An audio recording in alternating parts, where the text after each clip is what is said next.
Hello, salam, shalom, namaste, satyakal, aloha, hola, ciao, and bonjour. I'm so happy to be with you again today. And guess what? We have a huge treat because with me today, I have Omid, who is a business coach. And we are actually going to be talking about lots of very interesting things that will help make marketing more fun and easy for you and help make business more fun and easy for you. So I'm extra excited. And Omid, I will ask you to just jump right in and tell us a little bit more about who you are and what you do. Yeah, I'll keep the about me section short because I'm pretty sure nobody really cares about that part. So yeah, been in the business for the past 5, 6, 7 years ish. Been helping coaches get to, initially the goal was to get them to 10K a month mark. Right now we're getting them to 100K a month mark. So that's a big difference. And yeah, just here to kind of serve, help as much as I possibly can. Hopefully the session is going to be useful for whoever is listening. I'm sure it will be very helpful and very useful. And I know that one of the things that you love to do is just jump in and begin to teach about what you have to share because that's how you give value to people. So please tell us, what would you love to teach us today? Right, yeah. So I was actually thinking like out of so many different things that you can do inside your coaching business, what's the most useful thing that you can, just one thing. That if you just, take this one approach, it would probably do a lot of good for your coaching business. And as we were talking before, I think last time when we went, systems Yeah. are the way to go. A lot of times as coaches, we get started and all we really need to get started is internet and your mobile phone and, two thumbs to type and you're good to go. You can be a coach. But in reality is that as you're getting 1, 2, 3 clients, it's just you need systems. If you Mm-hmm. don't have systems, everything is relying on you. And us human beings, I don't know who said this first. I've heard it multiple times from a couple of different friends, but don't know who's the original, person that came up with this. It's not me. But they said that where humans fail, systems thrive, which means, us humans, sometimes we get lazy. Sometimes we don't do things because we don't feel like it, things that need to happen inside the business for the business to grow. But, we're humans. We make mistakes. If you don't have systems to back you up, if you don't have systems to kind of help you where you kind of your shortfalls are, well, then you're in trouble. It's as simple as that. So yeah, That's having systems, that's, I think great. if you dive deeper into that, might be useful. Awesome. I love that. I personally love systems myself. And actually, another way that I think about systems as a happiness expert is habits. Like what habits do we have? Because Mhm. when it comes to taking control of your happiness, you need to have happiness promoting habits. And actually, we teach in all my courses and all my classes, workshops, the importance of developing habits, which are essentially systems for how you get to create and maintain your happiness every day. So I love the idea of taking a systematic approach. Yeah, perfect. I don't know what it is about my brain, but my brain only thrives on systems. So anything that I have to do twice, I'll build a system around it. And to be honest, ever since I've done it, it just makes everything easier because I don't have to worry about all the small things that needs to happen inside my business. Everything is pretty much automated. Um, so yeah, if you don't mind, I would love to jump in because, knowing why systems are important, that's cool. But knowing what kind of systems specifically you need, I think that would be even cooler. So if you don't Yeah. mind, I'm happy to share my screen and show you the 4 different systems I gotta have. And then hopefully that would be useful. Sounds good? Yeah, please go ahead. All righty. So for the systems, we have this thing called the $1 million quadrant. Pretty much in my coaching business, in my clients' coaching business, I'm guessing in yours as well. The 3 things that we want more of. The first one is, more income. We want the income on a monthly basis to go up because the more income you're making, that's the indication of how much impact you're making, how many clients you're having, how much reach you're having. It's not always about the money. It's also about the results that you're getting for other people, which actually leads to the second thing, which is, impact. Every single month, we want our clients to win even more. Every single month, we want our clients to have, more life-changing events for them. So having bigger impact. And of course, last but not least is the freedom. Now, that's not a circle with an L inside standing for loser. No, I don't know why people think that. I know I'm not good at drawing, but I mean, it's obvious. It's a clock. It stands for your freedom. You're having choice over, when you're working, when you're not working, having the ability to step away from your business for a week or two or for a month without the business crashing. So if every single month your income, impact, and freedom goes up just a tiny bit over a long period of time, you're going to be extremely happy. Now, to make that happen, there's really 4 core areas that you got to focus on. First one is attract. That's your ability to, have a consistent flow of leads coming in and, have them kind of warmed up to what you do, what kind of problems you solve, and, see you as authority. Once you have the leads coming in, then we've got the convert. We've got to turn those leads into paying clients. And once they become paying clients, we have to deliver. That's where you actually deliver your services to the clients and you help them get the results that you promised them. And then finally, we have the scale right at the bottom. Scale is pretty much, okay, how do you go from 1, 2, 3 clients to 10, 20, 30 clients, and then eventually to 100, 200, 300 clients without you or the business breaking down? So how do you, take what you have and scale it up? If you focus on those core areas, your business is fully built. Now, every single one of those core areas, attract, convert, deliver, and scale, has got 2 accelerators on the outside. That's got 2 things that you got to focus on. If you just manage those 2 accelerators, that core area is fully done. Let's focus on attract for a tiny second. I think this one is the one that most people would be kind of interested in, lead generation. Simple for this one, all you got to do is you got to fill the funnel and demonstrate authority.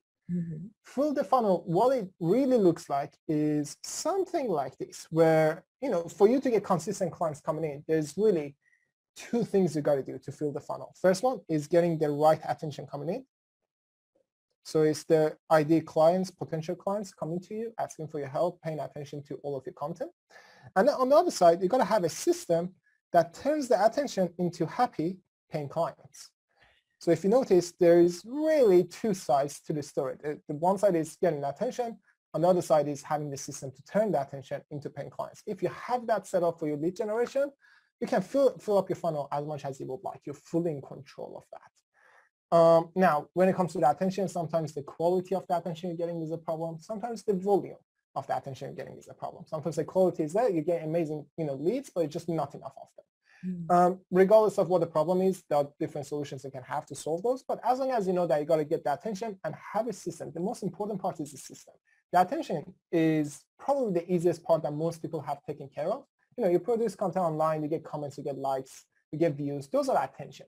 People are commenting saying, oh my God, love your content, or even sending you a message saying, I love your content. That's getting attention. Then you got to have a system that turns all of those compliments and likes and engagements into paying clients. Because if you don't, you can take those likes and comments into bank. Apparently, they don't accept it. I've tried a few times. They just, I don't know what it is. They just don't accept that. So that's for the field section, field funnel section. The other thing that you must also do when you're attracting your clients is demonstrate authority. Mm-hmm. Now, here's the thing. For most coaches that really know what they're talking about and they can get results for the clients, if the lead jumps on a 5 or 10 minute call with them, they would immediately see that, hey, this guy or gal knows exactly what they're talking about. They have the authority. They can definitely help them. So that's not a problem. That's not what I'm talking about. The question is, how can you get your leads get to that level of kind of authority based on your personality, based on your expertise, way before they jump on a call with you? So how can we get them to realize what your authority is in an automatic way, in a way that doesn't involve you working 24/7, and in a way that works with every single person that comes across your world, the work that you're doing. So as long as you can fill up your funnel, get the attention, turn that attention to paying clients, and in the process, demonstrate your authority before they jump on the call with you, then generating leads and having demand, 24/7 is not going to be your problem. So that's what you're going to do in the attract section. Now let's go to the convert section. Once you're getting leads coming in, one thing that I've seen with a lot of coaches, especially the beginner ones, that's, you know, anywhere between 0 up until like 10K a month. I've seen them kind of jumping on a phone call straight away. So they get a lead, they try to jump on a call with them. And you can do that. That's not a problem. Obviously, it works. But at certain points, you realize that not every person that jumps on a call with you is an actual client. You know, sometimes they don't have the money to pay you. Sometimes they don't even have the problem you can solve. Sometimes they're just looking for free coaching. They're not even looking for a mentor or somebody to help them. And sometimes they just, you know, they don't, even though they fit their criteria, they have the money, they want your help, they have the problems, all of those things. It's just not the type of person that you want to be involved with anyway. It's just not the type of person that you want to work with. That, you know, that kind of equals a lot of time wasted with the wrong people. And that's okay if that was the only downside of it. But you got to realize every minute that you spend with the wrong person is a minute away from a right person. So you kind of double losing in there instead of just, you know, wasting the time. So the first thing that we kind of install in our business and all of our clients is the audition piece. Audition piece is designed to do really two specific things. Number one, out of all the leads that you're going to get in, because remember, we've done a ridiculously good job on that track. Now you have a lot of leads coming in, a huge load of, you know, leads coming, knocking on your door. Now we want to audition them and see who's the right fit and who's not without spending too much time with every single person. So the audition piece is not supposed to add more time to your workload. It's actually supposed to reduce your time compared to how much time you spend on you know, phone calls. So audition piece, the first thing it's supposed to do is give you the ability to see who's a now buyer, who's a future buyer, and who's, hey, I'll never buy from you type of person. The ones that I'll never buy from you type of person, or the ones that you don't really like, well, they don't get to jump on a call with you. You don't waste the time with them. But the other people that, you know, potentially would work with you, they're either now buyers or the future buyers. The now buyers, well, you jump on a call with them right away. And the future buyers, well, you keep nurturing them until they turn into now buyers as well. It's like strawberries. You know, when you go to one of those strawberry farms and you're walking down the aisle, you see some strawberries are red. They're ready to kind of be picked and you can eat them. But a lot of them are also green. It's not, you know, or maybe half red, half green. It's not ready yet. So that's what you're going to get as your lead. Some people are fully red. They're ready to kind of get started. They had enough of their problems. They're looking for a solution. And some people are just, you know, they need more time. They need to, you know, research more. That's okay. You nurture them until they become fully red. Then you kind of jump on call with them. The other thing that auditioning needs to kind of do for you is give you the dial to kind of increase the phone calls or decrease the phone calls every week. It kind of gives you control over your calendar. Hey, if you're free and if you want to get more clients or you need more sales calls for a package or whatever reason it is, that's fine. Dial it up, get more, you know, booked appointments, not a problem. And if you're kind of burning out, you're tired, you want to go on holiday or whatever else is going on, you want to dial it down to maybe a few out of a week instead of 10s and 20s, then fine, you can dial it down. So having that control over your calendar is to be honest, it's a blessing. It is. That's all I'm It saying. is. It's a blessing. So that's the audition part. Once you have the audition part kind of done and sorted, now you got to turn them into paying clients. Just because you audition them, just because now you see them as a good fit, now it's somebody that you want to work with, that doesn't mean they're ready to pay you money. That doesn't mean they're ready to become a paying client. So now you got to jump on a phone call, or you can sell by chat. It just depends on how much you're charging, what's your, you know, favorite way of kind of closing people. You can close people with a webinar. That was a good way before. So far, you know, right now, it's maybe not the best way. You can close them by chat. You can, you know, just have a conversation over chat and turn them into paying clients. And then you can also close them over the phone. So different methods for different people, whatever they're comfortable with. But what you want to do is get ridiculously good at one method.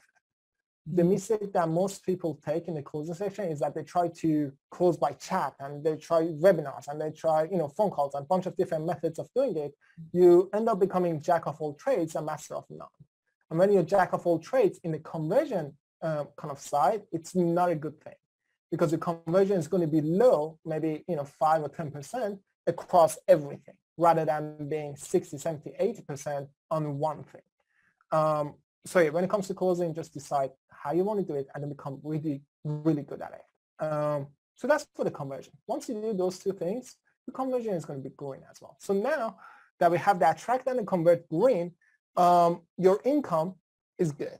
You know, financially, you're in a really good, happy place. But now we got to make sure that your impact is good as well, because most of us, when we become coaches, money is important, of course, but the number one reason we become coaches is because of the impact. You know, how much you can help other people, and how happy you get when you see your clients win. So that's where the deliver section jumps in. When it comes to delivery, it's very simple. There's a front stage, and then there's a backstage. The backstage is how you work with the clients. It's behind the closed doors. What do you do with the client to get them results? Now, the way you want this to be set up is you working in a leverage way with multiple clients. But just because you're working in groups or you're working with multiple clients, that doesn't mean they should get, worse results or, have a crappy experience inside the program. No, they should get the maximum results they could possibly get with a world-class experience while you're working with them in either groups or in a leverage way.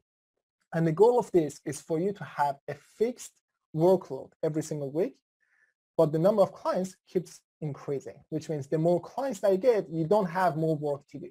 Because if that's the case, there is eventually a number that you're going to hit where you lost your freedom, you're working non-stop 24/7 to just manage all of the clients. We don't want that to happen.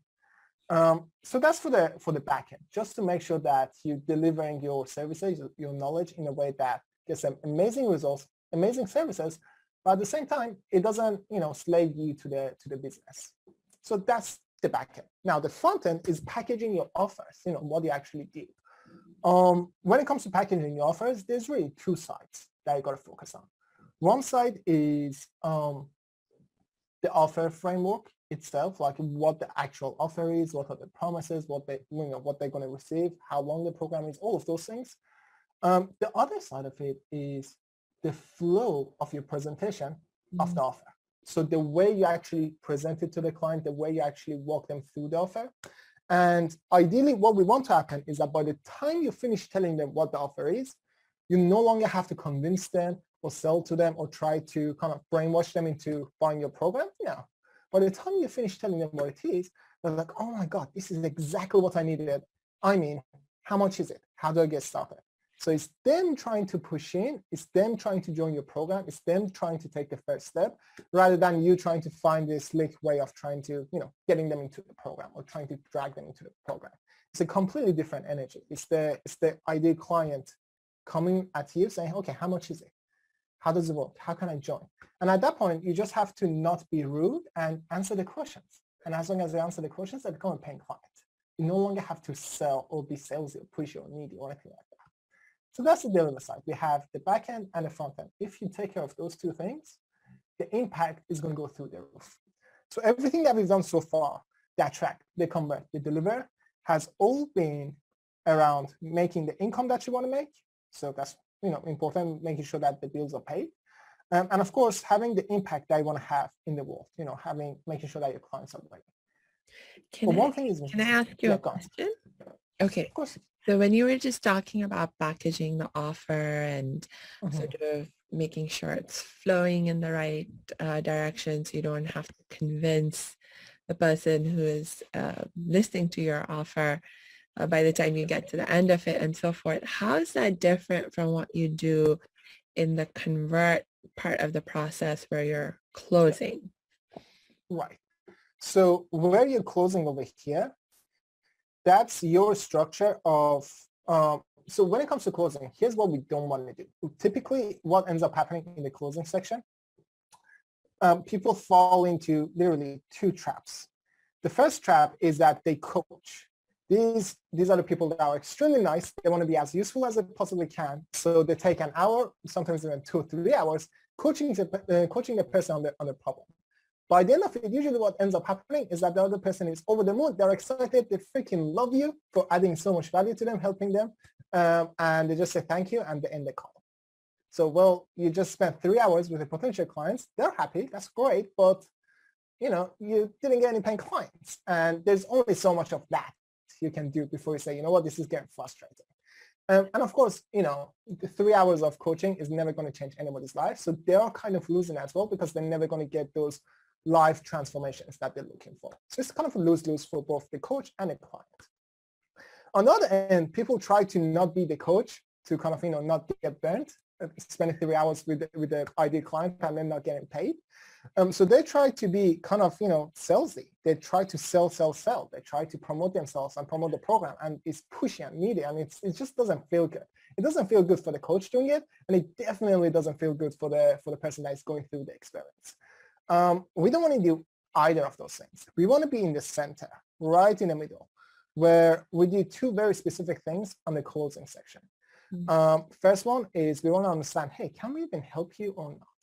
Like, how can I potentially help you? And sometimes we find out that, hey, we can't really help. So we don't even actually sell them anything. We just say, hey, sorry, just can't really help. But the goal is to find out if you can help them, how you can help them. And you want them to conclude that there is a gap between where they are and where they want to be without you telling them. So just the questions that you're asking and the way you're going through the structure of your close should help them understand that, hey, I do have a problem. You know what? That's exactly where I want to go, but here's where I am right now, without you telling them, hey, you have a problem. Because when you tell people something, especially if they have a problem or they have some issues, then their walls are up. They're against it. But if you help them conclude that they have a problem, if you help them conclude that, hey, maybe I do need some help, then, after that, of course, they're going to say, okay, how can I help me? What's the solution? What do we do next? So that's for the closing. We kind of qualify and make sure they understand that there's a gap by them concluding by themselves rather than us telling them. We help them conclude, we don't tell them. When they ask you, how can you help? What's your offer? How does this work? What's the solution to this? That's where package offer kicks in. That's where you go through the flow of, okay, so here's the package, here's how it works, here's how we work with you, the entire thing that you go through. So package offer and close kind of work hand to hand. Close is the first section of the call. And then last, where you actually get them turned into paying clients is the package offer section. But that was a good catch. Well done. Yeah. Usually people don't ask that. That means you're actually being paying attention. That's really good. Awesome. Thank you for taking the time to clarify that. I appreciate it. Of course. Cool. So far we talked about attract, convert, and deliver. Those three things, of course, will get you the income and the impact that you want to have. But one thing that you're going to notice at this very stage is that, damn, I'm working way too hard for, everything that I'm getting. I'm just, non-stop, 24/7 I'm working. And if I'm not working, I'm not going to make any money. The clients are not happy. They're not getting the results they want. So you notice that you kind of in a prison of your coaching business and you cannot escape, because if you do, everything that you've done so far goes to waste. And if you keep going, you're only going to get worse. That's where scale comes in. Scale comes to the rescue. When it comes to the scaling, there are really two things you got to do. But before I tell you the two things, it's really important for you to understand, for everybody, including us, to understand that, scaling is never a tomorrow conversation. It's always a yesterday and today conversation. So many coaches feel like, hey, you know what? When I'm getting paying clients, that's when I'm going to think about scaling. It's just, too early for me. No. By the time you get, you're getting your paying clients and you need scaling, if that's when you think about it, you're already too late. So it's really important for you to design the systems and structures way in advance so that by the time you need them, you just have a smooth kind of, scale up. It's like building half of the airplane and then taking off and then not having the other half to actually fly and get to your destination. You're going to crash right away. What you want to do is build the entire airplane first and then take off. That way you can actually stay on the, in the air and get to, from A to B wherever you go. So when it comes to scaling, we got design model and install automation, two accelerators that you got to focus on. Design model, the easiest way that I can kind of, describe this is a lot of times you design your coaching business and it's set in stone. Meaning if you want to change anything within your coaching business, whether how much you're working, how much you're charging, the way you're working with the clients, the way you're converting, how you're getting your leads, any system changes inside the coaching business, it breaks the entire thing. Because one change affects everything else. And now you've got to change everything else to kind of accommodate the first change. That's a business model that's written in stone. And every time you make a change or something happens in your personal life and you need to make a change, well, now you got to start from scratch. Kind of sucks because, I don't think too many people would be happy building a business for 2 or 3 years and then have to start from scratch because, Now they have a baby. Now they have a family. Now they can't travel anymore or whatever it is. Or they want to start traveling, whatever changes. So what you want to do is, let's talk, stick to airplanes. When the pilots press the buttons or flip the switches, it doesn't break the airplane down. It just changes the conditions, right? Which means airplane has got a very dynamic system inside of it that you can change the conditions where it doesn't affect your life or the pilot's life or the location that they're going to. You want to design the exact same thing. You want to build a business where your income and the results that your clients are getting is not affected by the changes that are happening inside your coaching business. Now, when I say it's not affected, that doesn't mean it's not affected at all. I mean, it's not affected negatively. It can always be affected positively. You make a change, you make more money, you make a change, you get more results, but you never want it to be in a way that you make a change and you make less money. You make a change and now clients are unhappy. So designing a model that is flexible, that allows all of the systems work together and any individual system can change at any given time without affecting the end result, well, that's a win-win. That's the first thing you got to do. Once you've done that, now you got to install automation on top of those systems. A lot of times when it comes to attract, convert, and deliver, there are parts of it that you love doing, but there are also parts of it that you don't enjoy doing as much as you thought you would. The parts that you don't love doing, well, obviously those are the parts that you want to install automations around. And the parts that you love doing, well, you keep doing them because, if you love doing them, why not? So installing automations is not the same for everybody. It doesn't look the same for everybody. We just got to take a look at, okay, out of my entire coaching business, which part do I hate the most? Those are the parts that you automate first. And then you kind of keep moving forward until everything that you're doing inside your coaching business is something that you absolutely freaking, love doing. For example, in my coaching business, the live calls that I'm doing with my clients, we do that twice a week. I would never automate that because I just love hanging with their clients. I love teaching them all the new systems, the tools.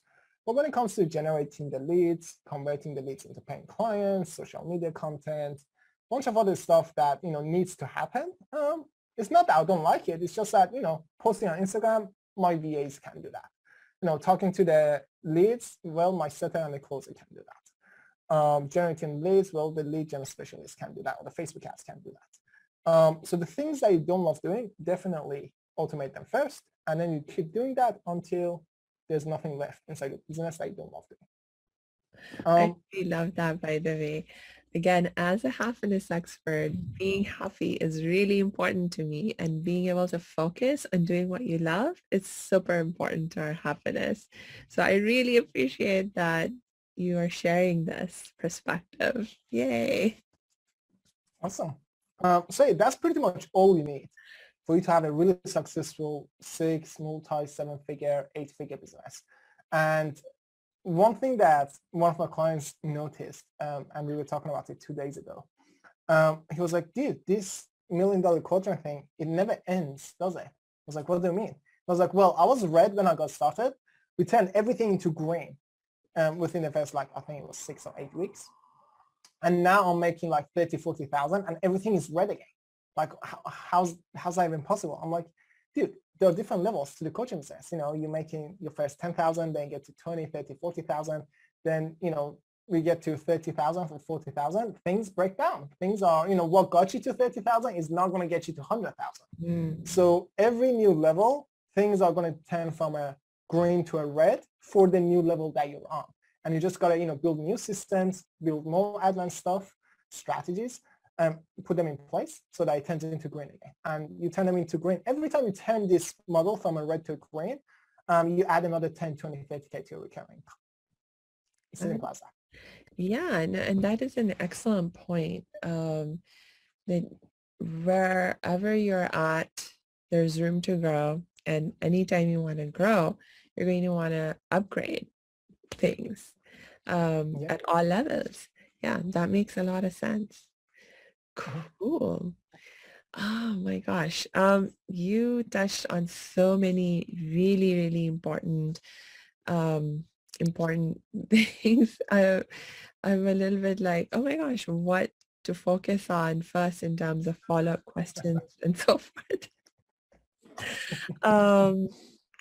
Yeah. So as you were giving the plane analogy, one of the thoughts that actually came to my mind is I know that there are coaches who talk about this idea of building the plane as you go and having that be a strategy to use. Um, is there a time when it's helpful to use the build as you go strategy versus when it's not, or do you just subscribe to a different school of thought and you just don't, um, you know, use that perspective of build as you go? Yeah, I agree. At certain points, you want to kind of build as you go. The one area that we do that is in the deliver section and in the scale section. When it comes to the convert, so I'll actually dive deeper in this one. This might be useful. When it comes to the deliver section, especially package your IP, the way you deliver your program, the way you structure your program, all of those things, what my clients do is that they structure the outline of the program, like what's module 1, module 2, how long it's going to be, how am I going to work with the clients, and they design 50% of the program. Let's say it's a 12-week program. They design the first 6 sessions. They don't do the sessions. They just design the first 6 sessions. And then we move on from deliver to, other sections until they get their first paying client. The moment you get your first paying client, the program starts. And now that the program has started, you have 6 weeks into the future that you know exactly what to do because you designed it before. And as you're doing week number 1, you're designing week number 7. As you're doing week number 2, you're designing week number 8. As you're doing week number 3, you're designing week number 9. And this way you kind of working, inside the coaching business, working on the program while you're getting paid. This saves a lot of time up front. And of course, you're building as you go. But I've seen a lot of people trying to do this, and they don't build half of the program at least. And the problem that causes is that, number one, you're fighting yourself because deep down, you really know you're not ready to get paying clients. Because if somebody pays you $2,000 right now, you have nothing to give them. And because you know that, you're going to do everything in your power to not get that paying client so you don't have to go through that painful experience. So that's the first thing that's going to stop you. The second thing that's going to stop you is that, let's say you even do get the first paying client, you've done everything in your power not to get the client, but magically something happened. With God's help, you got your first paying client. Well, now you're kind of screwed because you don't know what to do for the first session or the second session and third session. Everything else that we're building inside the coaching business, you need to put a pause on it. Everything else in your personal life, you need to put a pause on it and figure out, okay, what do I do next? Simply because you didn't build the structure in the beginning. So going back to the plane thing, should you start flying and kind of build a plane as you're falling down? Yes, if you have half of the plane kind of built, if you have the structure of the plane and the only thing that is left is just, build the engines or pull the windows on, fair enough, do that. But if you have nothing and just jumping off, not that you would fail, but, the chances of it is high. And even if you don't, you just have an extremely painful experience because you're going to get caught as you're hitting the cliffs. So yeah, I do agree with that. Or for example, like installing automations. Again, some more automations you can do at the beginning, some basic ones, but the more advanced stuff, you build it as you level up. Right. But when it comes to conversion, when it comes to designing model, when it comes to packaging the offer, when it comes to auditioning, closing, a system to get leads, all of those things, you want to get that done first. And a lot of times people don't want to do this because they think it's going to take a really long time. It doesn't. It takes 60 days to build all of the systems from scratch. 60 days maximum if you're slow and if you have no experience and if you're starting from scratch, you have no idea what to do next, you just want to coach. A lot of times our clients do it in 35 days, 40 days. The record, I believe, is 3 weeks. Nice. That's cool. And I really like the distinction that you made. And I agree with you. There are certain things that you need to have in place if you're going to even begin the process of trying to attract clients and so forth. I mean, especially in today's world, for example, like if you don't have already some kind of, let's say a web page set up where you can direct people to be like, hey, you can see all the details of what I'm going to offer and you can click this button on this page to sign up and pay me money. I mean, in today's world, that's like pretty basic now. Like if you don't even Yeah. have that, you can't establish the credibility that you need with the people, and then you're in trouble. Yeah, So I mean, if you can't get paid, how do you expect the money to get to your bank account? Just, you have yeah. to have the basic things in place. The number one mistake that I see most coaches make is this. They start with the attract first in terms of building systems. And what they end up experiencing is something like this. I can actually draw it like this for you. Let's say on the right-hand side, let's say this is a cliff. On the right mountain, it's you doing all of the right things to attract paying clients. You're posting content on social media. You're charismatic. Your content rocks. It's amazing. People are loving it. The attention is coming in. You have the right system to turn them, into, phone calls and everything else. And because you're doing all the right things, people are gathering up. There we go, right here. You're getting ideal clients lining up. And this is the situation that most people are in. They're like, oh my God, I'm getting so many likes and comments and people loving it. And I'll have like that many downloads and this many listens and that many views and likes and comments. Amazing. Very quickly, they realize that even though they're getting the attention of so many ideal clients, they're still not getting any paying clients. They're still in the same situation as they were 6 months ago. The only thing changed is that now they have attention before they didn't. But still, bank account doesn't take attention. It takes dollars and pounds and euros and whatever else they charge. So building a system is like building a bridge before you get the attention coming in. So that when the attention comes in, these people can actually jump on this bridge and get to the other side and become a paying client. If you don't have the bridge built first, all of the hard work that you're putting in the attract, all of the hard work you're putting on social media to attract them, to get their attention, it's going to go down the drain. That's right. So that's why we say you got to build the systems first. Yeah. No, that's an excellent point. Wow, cool. So are there any other major challenges that you want to touch upon right now? Because just so everyone, all of you who are listening to us know, we are going to run out of time now, but we are going to bring Omid back because we have so much to talk about. So for right now, Omid, are there any last words of wisdom that you would love to share? To be honest, I don't think I can say anything useful in 30 seconds that would change anybody's life. But I do love to actually be useful. So what we are kind of famous for is the first initial game plan that we do with all of our paying clients at the beginning that shows them exactly what they're going to do in the next 100 days for them to, add another 5 to 10,000 to their recurring income, to whatever they're doing right now.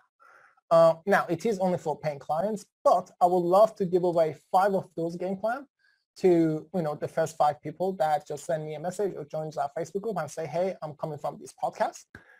When I see that, I'm like, okay, that's like the first person. It's, I can only do 5. I can't, sit on a call all day doing these free calls. So I'm going to limit it to 5 people just to kind of, save myself some sanity. So the first 5 people that come in, I'm happy to either me or one of my specialists to jump on a call with them, most likely me. And we'll, spend 60, 90 minutes together, talk about your business, come up with the actual game plan that you can implement. That would, add another 5 to 10K to your recurring income. Hopefully that would be actually, life-changing or impactful in their lives. So if they want to do that, all they got to do is either send me a message privately, say I'm coming from this podcast, or just join our Facebook group. And inside the Facebook group, say I'm coming from that podcast. How can I get the game plan? Either way, we can jump on a call. Not a problem at all. Yay. Thank you so much for that, Omid. I really appreciate your making that generous offer. And we will be sure to add your links, including the link to your Facebook groups, so that people can connect with you. And and the fact that, my gosh, that you just took all this time right now with us explaining your overall framework. That was so generous of you also, and I really, really appreciate it. Thank you again. Of course, it's been a pleasure talking with you so far, and hopefully the past, 30 minutes, 40 minutes that we've been together has been useful for whoever that is listening. And guys, if you have any questions, I love questions. Send me messages, either comment under this episode or like wherever it is. just post the questions. As soon as I see them, I'll get back to you with a video or audio or something that would kind of solve the problem. We are here to help, so don't be shy. Ask for help. All right. Hey, thanks for tuning into this episode. Hope you're getting value out of it. For your information, this episode has been sponsored by the Happiness 101 program. Are you a change maker, coach, trainer, or healer? Are chains of fear holding you back from making the impact and income you desire? Using a unique combination of positive psychology and the spiritual wisdom of our most effective change makers, the Happiness 101 program helps you break through your limiting beliefs and manifest the abundance and success you desire with fun and ease. Interested? Book a free Happiness 101 exploration call with me, your happiness expert, Samia Bano. Just use my online calendar link in the show notes.